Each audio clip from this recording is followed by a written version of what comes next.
comprends. Le protocole ? Oui. Reprenons notre fin depuis le début. Je dois vous expliquer ce que je vis ici depuis le 1er janvier afin de vous aider à comprendre les conclusions de ce premier rapport. En effet, avant de suivre les règles du protocole pour la remise du dossier, il me faut revenir sur les éléments essentiels qui se sont produits ce mois-ci et qui ont motivé les résultats ici présentés.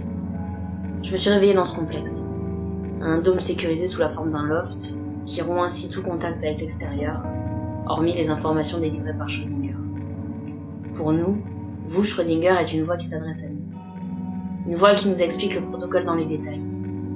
Il nous remet les éléments dans une salle spécifique, étanche, que nous avons appelée la boîte noire. C'est dans celle-ci que nous devons en retour remettre ce rapport écrit après l'avoir lu à haute voix. C'est ce que je fais ici. Selon le Schrödinger qui nous a accueillis, un virus létal circule actuellement. Il a atteint un niveau pandémique et les risques seraient multiples, sanitaires, économiques, politiques, militaires aussi apparemment.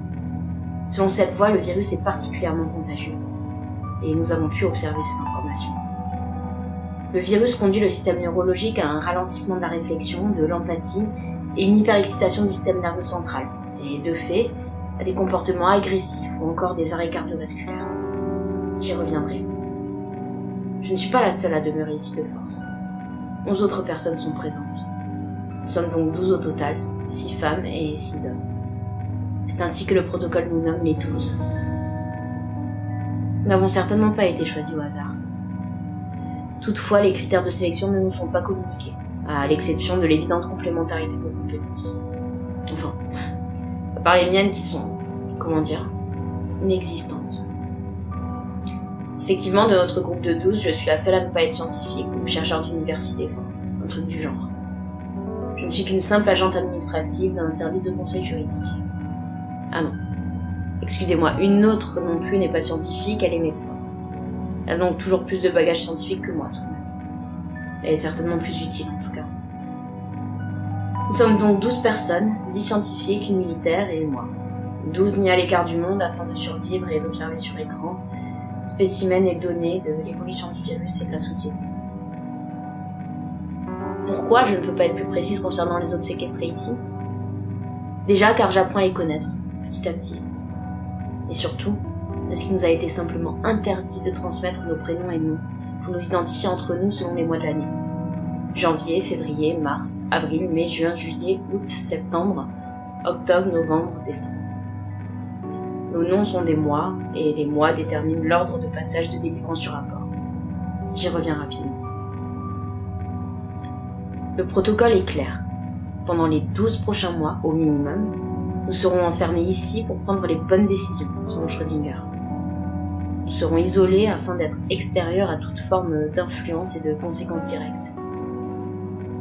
Les autres aussi se sont réveillés comme moi, sans information, surpris et terrorisés, je vous l'avoue, comme des survivants. Oui, des survivants avec lesquels je vais devoir chaque mois rendre un rapport officiel, un rapport qui contiendra des préconisations strictes concernant l'évolution de la situation. À bien y réfléchir, non, cette information n'est pas exacte et je me dois de préciser. Le complexe est grand. Lorsque j'ai rejoint la salle de restauration à mon réveil, une partie du groupe était ici et ne semblait pas s'y pleurer. Une partie seulement. Certains sont nerveux, oui, mais d'autres non. Lorsque tout le monde était là, avant que Schrödinger nous informe des détails, les membres du groupe rassuraient d'autres. De nombreuses questions nous ont traversées sur nous, les autres, nos familles. Juillet a même soupçonné que les personnes ici pouvaient être des volontaires. Finalement, quelques membres ici étaient simplement informés de ce type de protocole d'État, sans y croire réellement et sans qu'il s'agisse précisément de celui-ci. Aux yeux de Juillet donc, c'est Juillet, en même temps, j'y reviendrai. Comment vous les présentez ? Si cela vous intéresse, évidemment. Si c'est le cas, je me lance. Allez en 1.4. Si vous préférez que je vous présente davantage les lieux, indiquez-le moi. Dirigez-vous en 1.5. Sinon, je continue, aucun souci, je suis ce qu'on me dit. Poursuivez en 1.6.